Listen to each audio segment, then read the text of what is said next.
Hello everyone. तो आज हम लोग जो है क्लास 7 का फाइबर्स टू फैब्रिक चैप्टर करने वाले हैं, इसका पार्ट 2। ठीक है, पार्ट 1 हम पहले ही कर चुके हैं। पार्ट 1 में हम लोगों ने क्या कहते हैं, वूल के बारे में पूरा पढ़ा था कि रियरिंग ऑफ सीप से, कैसे सीप से जो है वूल को ऑब्टेन किया जाता है। ठीक है, सीप के फ्लीस से जो हेयर्स होते हैं उनको फ्लीस बोलते हैं, उन्हीं से वो वूल ऑब्टेन्ड होता है। ठीक है, उन्हीं के बारे में हमने पढ़ा था। तो आज हम लोग जो है सिल्क के बारे में पढ़ेंगे कि हाउ वी ऑब्टेन सिल्क। ठीक है, सिल्क कैसे मिलता है हमको, उसके बारे में हमको पढ़ना है। तो सिल्क जो है वो भी एक एनिमल फाइबर ही है। ठीक है, जैसे कि हम लोगों ने बात की थी जो पिछला वीडियो में कि क्लास 7 में हमको नेचुरल फाइबर्स के बारे में पढ़ना है। नेचुरल में भी कौन सा, तो एनिमल फाइबर्स के बारे में पढ़ना है। ठीक है, हमने क्या कहते हैं क्लास 6 में प्लांट फाइबर्स के बारे में, जूट, कॉटन, इन सब के बारे में पढ़ा था। ठीक है, तो एनिमल फाइबर्स में भी क्या, तो सिल्क है आज का टॉपिक। ठीक है, ये लास्ट टॉपिक है आपके बुक में, सिल्क। तो सिल्क एनिमल फाइबर्स हैं जो किससे ऑब्टेन्ड होते हैं, तो सिल्क वॉर्म से हमको मिलता है सिल्क। ठीक है, सिल्क वॉर्म से सिल्क मिलता है। इसके बाद है जो the rearing of silk worm, तो obtaining for obtaining silk is called sericulture. जो सिल्क वॉर्म्स को जो रियर करना मतलब पालने का प्रोसेस है, जिनसे कि हमको क्या मिलता है, सिल्क ऑब्टेन होता है, उसी प्रोसेस को हम क्या बोलते हैं, सेरिकल्चर बोलते हैं। ठीक है, sericulture is the process in which silk worms are reared. ठीक है, सिल्क वॉर्म्स को क्या किया जाता है, पाला जाता है जिस प्रोसेस में, उसी को हम क्या बोलते हैं, सेरिकल्चर बोलते हैं। ठीक है, तो ये आपका हुआ इंट्रोडक्शन इस चैप्टर का। ठीक है, तो स्टार्ट करते हैं। ठीक है, कैसे सिल्क वॉर्म से हमको सिल्क मिलता है उसको पढ़ेंगे। उससे पहले जो है हमको लाइफ हिस्ट्री पढ़ना है। ठीक है, सिल्क वॉर्म्स का। तो देखिए अब हमको पढ़ना है life history of silk warm. ठीक है, इसको life cycle of silk warm भी बोलते हैं हम लोग। और इसको पढ़ने से पहले अगर हम बात करें तो आपने लाइफ साइकिल ऑफ बटरफ्लाई पढ़ा होगा। ठीक है, बटरफ्लाई का लाइफ साइकिल उसी जैसा सेम है सिल्क वॉर्म का लाइफ साइकिल, या सिल्क मॉथ का लाइफ साइकिल। जैसे कि उसमें क्या होता था, उसमें पहले फीमेल बटरफ्लाई एग देती है, एग से हैच होता है कैटरपिलर, कैटरपिलर फॉर्म करता है प्यूपा, प्यूपा अपने चारों तरफ क्या बनाता है, ककून। उस ककून को के फटने के बाद क्या निकलता है, बटरफ्लाई निकलता है ना। तो वो था हमारा life cycle of butterfly. Class 6 में हमने पढ़ा था, 4 में भी पढ़ा है शायद। ठीक है, तो यहाँ पे हम जो है life cycle of silk warm पढ़ने वाले हैं। सिल्क वॉर्म का लाइफ साइकिल में वही सेम है। पहले फीमेल सिल्क मॉथ जो होती है, ठीक है, ये सिल्क मॉथ है, वो फीमेल सिल्क मॉथ क्या करती है, वो एग्स देती है। ठीक है, एग्स देने पे क्या होगा, कुछ दिन के बाद वो एग्स हैच होते हैं। हैच होने पे क्या बनता है, कैटरपिलर का कैटरपिलर उससे निकलता है। उसी कैटरपिलर को हम सिल्क वॉर्म भी बोलते हैं। ठीक है, सिल्क वॉर्म जो है उसी कैटरपिलर को बोलते हैं। तो देखिए कैटरपिलर कैसा था, आप देखे थे उसमें भी बटरफ्लाई वाले केस में कीड़े के टाइप का था। ठीक है, तो वही यहाँ पे सिल्क वॉर्म। पर जो सिल्क मॉथ है उसके पास विंग्स होते हैं, जैसे कि बटरफ्लाई के पास होते हैं। ठीक है, तो ये कैटरपिलर क्या करते हैं, ये कैटरपिलर खाते हैं सिर्फ। ठीक है, और बड़े होते रहते हैं, और जब इनको हो जाता है खाना, ठीक है, 25 to 30 डेज के बाद ये क्या करते हैं, ये अपने चारों तरफ ककून का फॉर्मेशन कर लेते हैं। कैसे, इनका जो माउथ होता है उससे एक थ्रेड टाइप का मटेरियल निकलता है जो पूरे बॉडी को इनके कवर कर देता है। ठीक है, और इसको इस स्टेज को क्या बोलते हैं हम, प्यूपा बोलते हैं। प्यूपा क्या फॉर्म करता है, ककून फॉर्म करते हैं, और इस स्टेज को हम प्यूपा बोलते हैं। और इस प्यूपा से फिर क्या बनता है, फिर वो जब ककून फटता है तो उससे सिल्क मॉथ बाहर आता है। ये पूरा प्रोसेस मैंने यहाँ नीचे लिख दिया है। ठीक है, पढ़ लेते हैं एक बार इसको। The female silk moth less eggs. Female silk moth क्या करती है, एग देती है। Caterpillars comes out of it. Caterpillars या सिल्क वॉर्म उससे बाहर आते हैं। They grow in size by eating leaves खा के। ठीक है, पत्ते खा के वो धीरे धीरे क्या होते हैं, ग्रो होते हैं, अपने साइज को बढ़ाते हैं। Then they form cocoon. वो ककून फॉर्म करते हैं अपने चारों तरफ। तो ककून फॉर्म करने के लिए उनके माउथ से एक थ्रेड लाइक स्ट्रक्चर निकलता है जो पूरे बॉडी को उनके ढक देता है। ठीक है, in which they develop and at last, हाँ, उसके अंदर जो है वो डेवलप होते हैं। मतलब वो जो है प्यूपा जो था, प्यूपा के जो स्टेज है उसमें जो सिल्क वॉर्म है वो अंदर में ही डेवलप होता है उसका ऑर्गन्स। और वो किस में चेंज होता है, वो सिल्क मॉथ में चेंज होता है। And at last silk moth comes out of the cocoon. Cocoon से क्या बाहर आ जाता है? सिल्क मॉथ बाहर आ जाता है। ठीक है, तो यहाँ पे हमने जो है life history of silk warm जो है वो यहाँ पढ़ लिया। ठीक है, अब आगे तो अब देखिए लास्ट टॉपिक है हमारा चैप्टर का, वो है फ्रॉम ककून टू सिल्क। ठीक है, हमने अभी life history of silk moth पढ़ा, या कह सकते हैं कि life cycle of silk moth पढ़ा। तो इसमें क्या पढ़ा हमने पढ़ा कि कैसे जो है एक एग से सिल्क मॉथ का फॉर्मेशन होता है। पहले कैटरपिलर, फिर प्यूपा, फिर सिल्क मॉथ। प्यूपा में क्या होता है? ककून फॉर्मेशन होता है प्यूपा के स्टेज में। तो वो जो ककून का फॉर्मेशन होता है उसी से हमको सिल्क मिलता है। ठीक है, ककून के ही फॉर्मेशन से सिल्क मिलता है। इस बात को आपको याद रखना है। मतलब अगर वो सिल्क मॉथ में कन्वर्ट हो गया तो उसके बाद वो किसी काम का नहीं है। ठीक है, अनलेस वो दोबारा से एग दे दे। ठीक है, उस एग से सिल्क वॉर्म आए, फिर वो ककून बनाए, तो उस ककून का ही हम लोग यूज कर सकते हैं। और वो भी तब तक जब तक कि उसमें किसके अंदर कैटरपिलर या आप कह सकते हैं प्यूपा प्रेजेंट है। ठीक है, क्यों?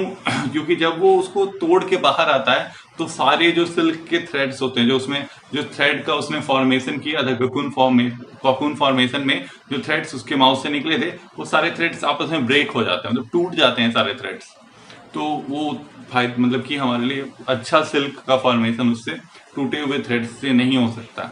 तो इसलिए ककून से ही जब वो ककून फॉर्म करता है उसी ककून से सिल्क बनाया जाता है। तो वही ऊपर टॉपिक लिखा है, फ्रॉम ककून टू सिल्क। ठीक है, तो उसमें दो प्रोसेस हैं। First one is rearing of silk warm. ठीक है, सिल्क वॉर्म का पालन। तो उसी पे उसको पहले देख लेते हैं, फिर एक और पॉइंट है वो देखेंगे क्या है। तो female silk moth lays hundreds of eggs at a time.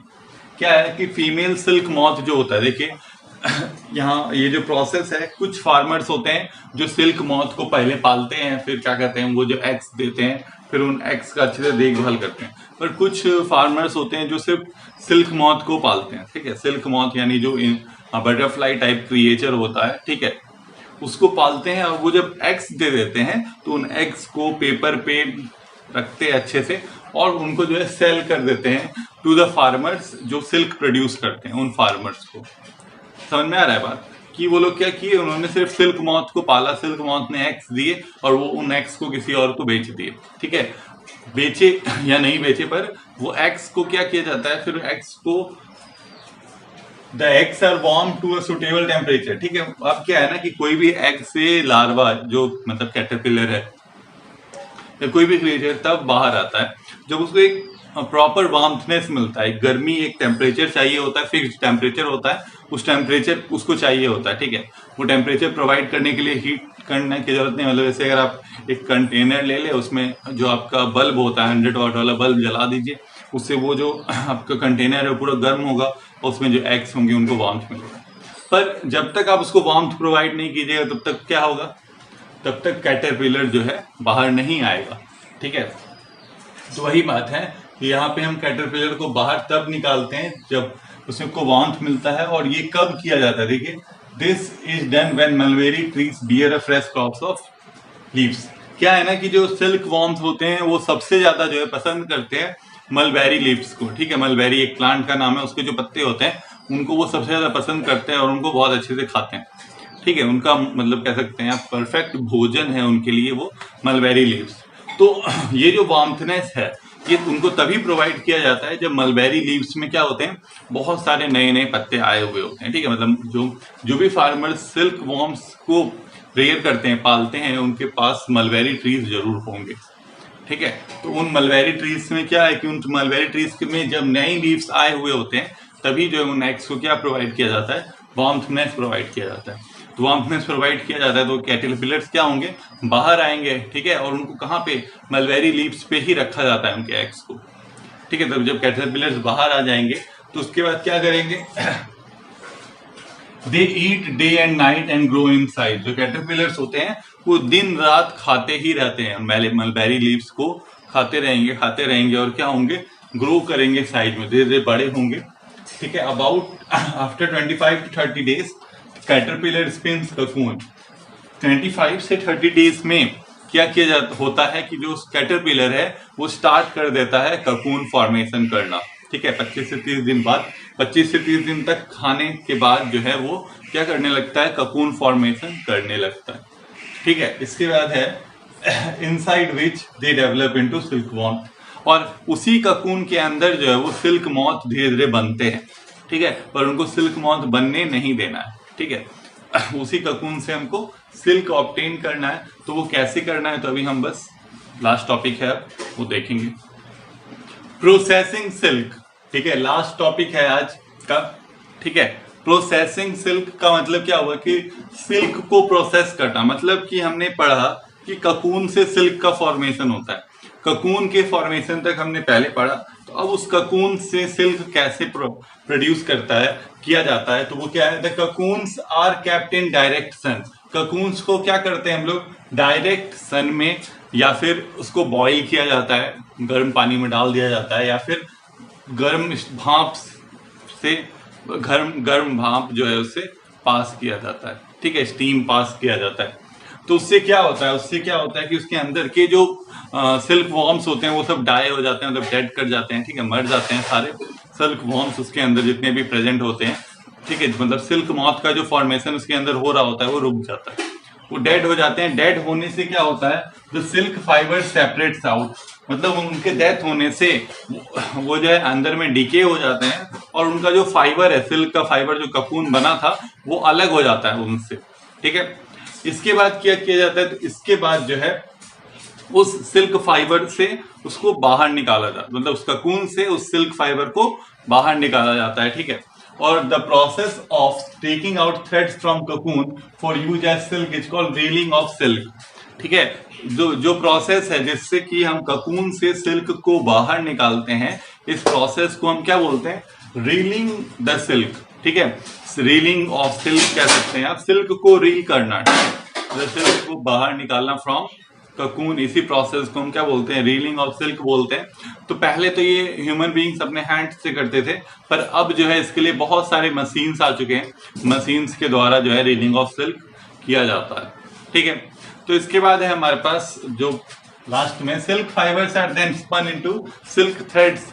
क्या किया जाएगा, वो जो सिल्क फाइबर्स निकले हैं जो ककून से बाहर, उनको ट्विस्ट किया जाता है आपस में, क्या बनाने के लिए, सिल्क थ्रेड्स बनाने के लिए। ठीक है, मतलब 4-5 सिल्क फाइबर्स को ले लिए और एक साथ घुमाएं तो उससे क्या बनेगा, सिल्क थ्रेड बनेगा। ठीक है, ट्विस्टिंग के लिए भी मशीन्स हैं अब। तो इसके बाद वो जो सिल्क थ्रेड्स बने उनको क्या किया जाता है, वूवन किया जाता है, उनको मीटिंग किया जाता है उनसे। ठीक है, आपस में मिलाया जाता है उनको, और उससे क्या बनाया जाता है, सिल्क क्लोथ्स बनाए जाते हैं। ठीक है, उन्हीं थ्रेड्स से क्या बनता है, सिल्क क्लोथ्स बनते हैं बाय वीवर्स। ठीक है, जो वीवर्स होते हैं जैसे ह्यूमन बींग्स हो सकते हैं, या इस मशीन्स भी हो सकते हैं वीवर्स। ठीक है, वीवर्स ऐसे लोग होंगे जो सिल्क थ्रेड से सिल्क क्लोथ्स बनाएंगे। ठीक है, तो ये वीविंग भी मशीन से हो सकता है और ह्यूमन बींग्स के द्वारा भी हो सकता है। तो यहाँ पे हमने जो है ये चैप्टर जो है ये फिनिश कर लिया। ठीक है, जितने भी मैंने चीजें यहाँ लिखी थी आपको नोट्स के रूप में जो है अपने नोटबुक में कर लेना है। ठीक है, तो हम आज जो है एक्सरसाइज जो है इस चैप्टर का वो आपको सेंड कर दिया जाएगा व्हाट्सएप ग्रुप में हमारे एज अ होमवर्क। ठीक है, उसको इन नोट्स को बनाने के बाद वो होमवर्क भी आपको कंप्लीट कर लेना है। ठीक है, थैंक यू।